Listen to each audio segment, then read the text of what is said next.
budgétaire, donc de discipline budgétaire, combiné à ce que nous faisons sur la gestion active de la dette, vont nous permettre de libérer de l'espace, d'améliorer notre profil de maturité. Les indicateurs sur l'horizon d'AVD sont en train de descendre et au résultat final, nous aurons une dette soutenable sans compromettre les relations que nous avons avec nos créanciers qui ont la confiance en notre pays et nous déroulons notre programme économique et financier. Merci. Voilà donc.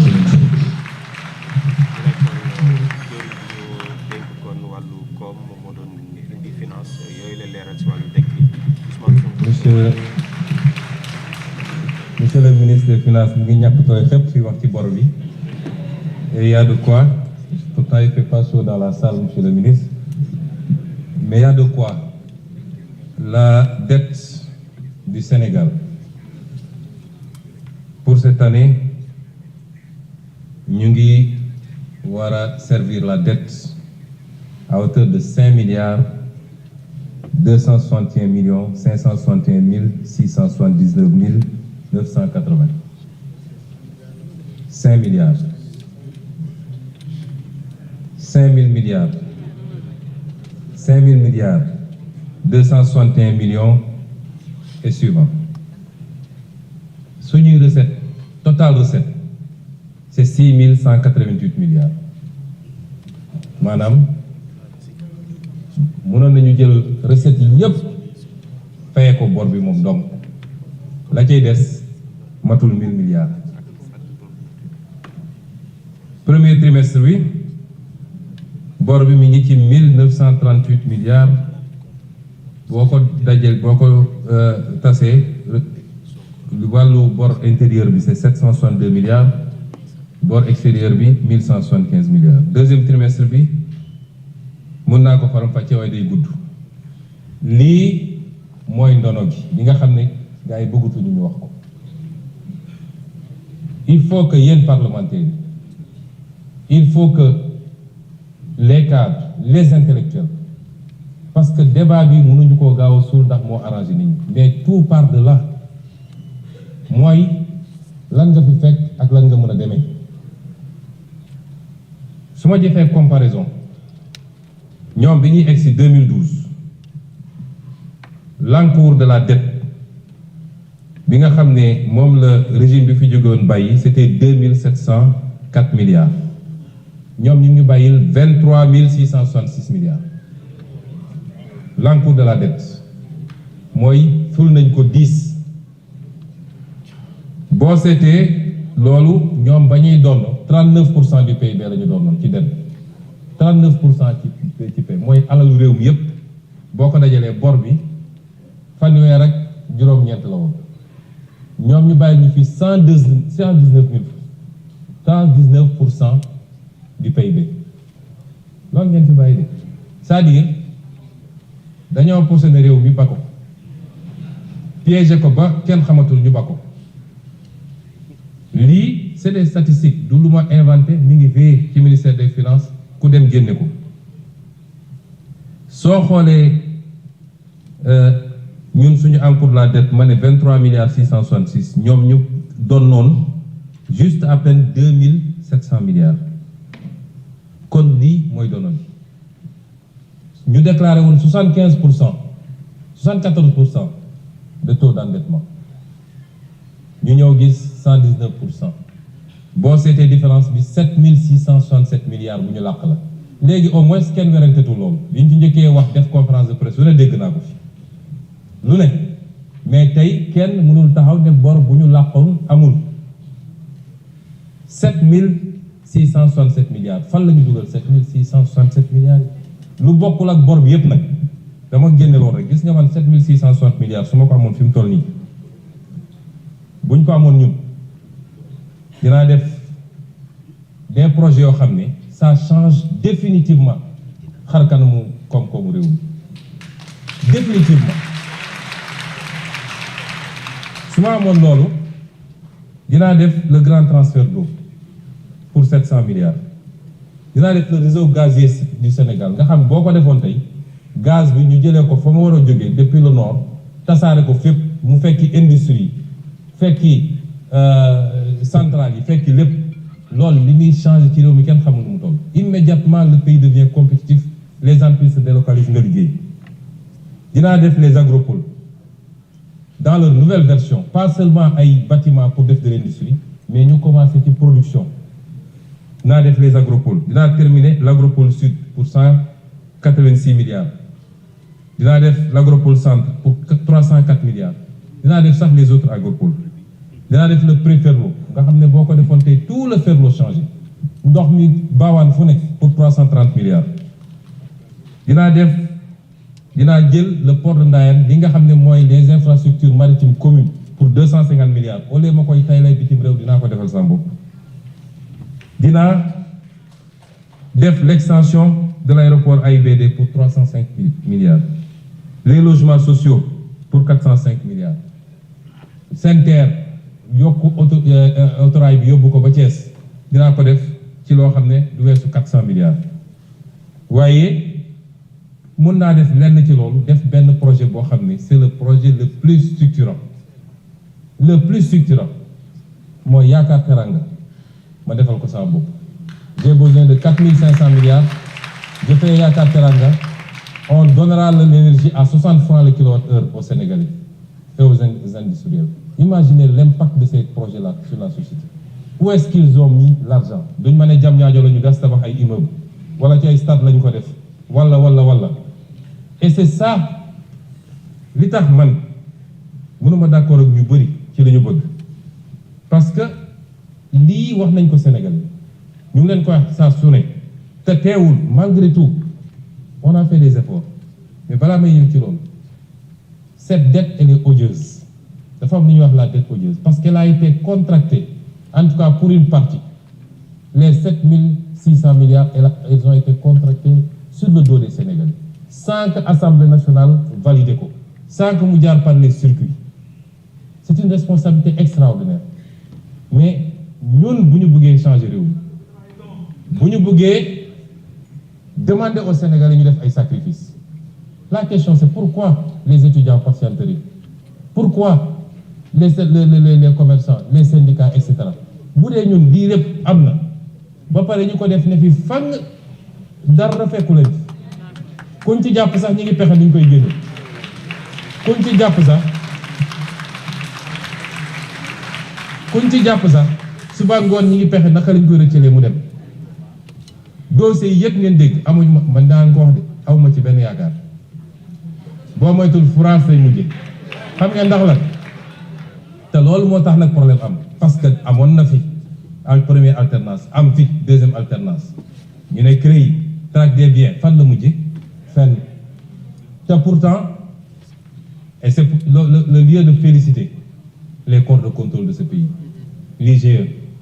la Cour des comptes, la CENTIF, qui font un travail extraordinaire, documenté, très précis. Mais su ma waxee ñu ne day critiquer du ma dugg ci ñenn du ma tudd ñenn ñi mais dossier bu dem ñu yàq ko 2 ans mënuñu génne benn dossier te yàlla xam na ni dossier fort yenu la loolu mooy problème Sénégal et c'est pourquoi les Sénégalais n'accepteront pas de patienter am na lu si suñu part de responsabilité parce que ñun ñoo war a mettre les gens qu'il faut là où il faut ñu def le travail qu'il faut c'est à nous de le faire. Et cette dette elle est odieuse parce qu'elle a été conclue sans l'approbation des Sénégalais à travers les instances qu'ils ont désignées. ñi def responsabilité chaîne bi dafa bëgg ba ci Cour suprême sur la dette extérieure c'est la Cour suprême moom mooy génne benn lettre d'habilitation ne bu ko bailleurs yi wala ministère des finances saisiré moom moo naan on a regardé mais cette opération est conforme à la loi mais la première loi en matière de finance c'est la loi de finance xanaa kay nga dem xool est-ce que ça c'est inscrit au niveau de la loi de finance est-ce que c'est des crédits qui sont inscrits toute la chaîne de responsabilité elle est là 7700 milliards ñu bëgg ko bàyyi mu demee noonu et ça buñ ko réglé wul notre responsabilité sera engagée et c'est pourquoi moi malgré cette situation je rends hommage au ministre des Finances et à toute son équipe au ministre de l'économie wallaay xamuleen nit ñi li ñuy daj pour cette gestion active de la dette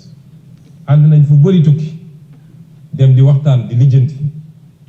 wax na tous les mécanismes qu'on a mis en place ba ci le plan de redressement économique et social qu'il a oublié de citer qui est un instrument important. Nous demandons aux Sénégalais des sacrifices même si nous ciblons des secteurs à taxer qui n'impactent pas sur les besoins de première nécessité des Sénégalais, mais nous demandons aux Sénégalais des sacrifices. Et c'est pourquoi il est impératif que l'on y fasse. Et je disais tout à l'heure que malgré toute cette situation, nous avons fait des efforts. Wax nañu fii léegi les baisse de l'huile de palme raffinée,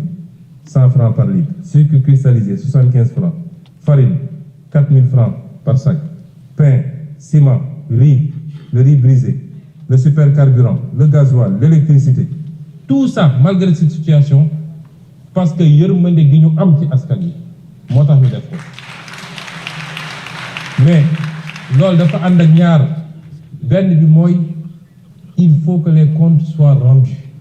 waxoon naa ko le 8 mai ci daje bi ñu amoon mais si on ne fait pas le travail pour que les responsables rendent compte man mënuma taxaw ci kanam Sénégalais di leen demander des sacrifices mënuma ko te suñu ko deful la woon fa woon rek tôt ou tard dina amaat te dina amaat ci suñu régime bi parce que du soxor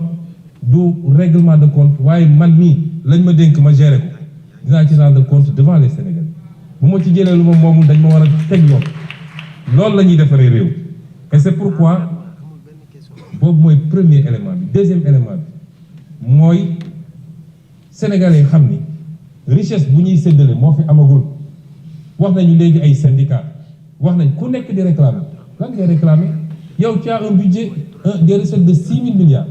tu payes des dettes de 5 000 milliards ñuy kurti sa gap di ko essayer nga ne yow léegi coûte que coûte tey malgré les efforts parce que bi ñu toogee léegi bëri na loo xam ne 12 ans syndicats yi nga koy daw mënuñu ko am dañoo toog rek signé ko malgré la situation du pays loo signé nag ñu ubbil la buntu bu bees léegi sax dégg naa ñu naan les revendications émergentes lan mooy revendication émergente loo signé tey ñu ubbi beneen il faut que ñu am un consensus dans ce pays-là ci fi ñu bëgg a jëm c'était ça l'objectif du pacte il faut pas qu'on pousse l'État à bout parce que nous si on nous pousse à bout nous ferons face du ñu joxe lu ñu amul du ñu joxe lu ñu amul tamit réew mi yemul ci 200 000 fonctionnaires wala 200 000 étudiants quand tu vois ci àll bi léegi honorable Mbaye Dione wax na ci àll bi ak honorable Diop bi dëkk fële mais demal ci àll bi est-ce que ñii di lekk fii di réclame dem nañ ba xool les paysans conditions yi ñuy dund est-ce que xam nañ ñeneen ak ñeneen ni ñuy dund bëgg chaque jour nga réclamer benn prime bu bees ça ne peut pas se faire et ça ne se fera pas je le dis ici nañu takk suñu ndigg ñu liggéey ñu construire ñu bâtir la richesse d'abord xam ni dañoo am un gap une dette abyssale à payer soit on paye cette dette soit on ne la paye pas on est à défaut on va à la restructuration te ñëpp d'accord nañu restructuration baaxul ci réew 90% d'accord nañu ni notre position est la bonne mais qu'est-ce qu'on veut il faut qu'on sache ce qu'on veut le don de soi pour la patrie yemul ci ñun rek de chaque Sénégalais la l'enseignant fi mu nekk le professeur l'étudiant le transporteur kenn ku ne da nga war a xam ni man yàgg naa ko wax fii laa taxaw Assemblée nationale je suis le seul constant ci la may def wax naa ko fii 2019 ne Sénégalais yi bu ngeen reconduire ñii pouvoir bu mun a ñëw en 2024 il passera tout son temps ci suul ay pax fii laa ko waxoon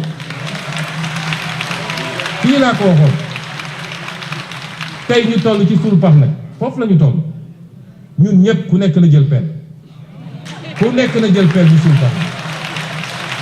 teewul nag on fera les efforts qu'on doit faire ma daaneel ci foncier bi ci collecte arachide bi ma jox leen ay misaal yu ndaw ñoom ñii di wax arachide 2022 2021 67 000 tonnes la ko Sonac ko collecté 2022 129 000 tonnes 2023 22 000 tonnes 2024 12 000 tonnes 2025 ñun suñu premier collecte 155 000 tonnes 10 fois plus que ñoom seen collecte et cette année on est déjà à 190 000 tonnes 190 000 tonnes te campagne bi jeexagul c'est vrai vers le nord jeex na presque vers le centre mi ngi waaj a jeex dégg naa la complainte des gens du sud département de Vélingara Bignona ak ñoom seen les 2 mois à venir Sonacos foofu lay déployer wu dinañu jënd li ñu mën a jënd yépp ça n'a pas été facile mais on est en train de faire des efforts extraordinaires lu bokkul ak jiw bi lu bokkul ak engrais bi lu bokkul ak yeneen yi ñu def yépp ñu ngi def des efforts extraordinaires tey relancé nañu toutes les lignes de production ñun bi ñu egsi seen usines yépp a taxawoon depuis 2 ans la première année le DG de la Sonacos a relancé toutes les usines te ci année bii dinañu renouveler les lignes de production à 9 pour Kaolack ak pour Ziguinchor et dinañu relancer la production à Diourbel. Merci. kon ñun il reste 2 minutes. dañ ko dugaloon cette fois-ci.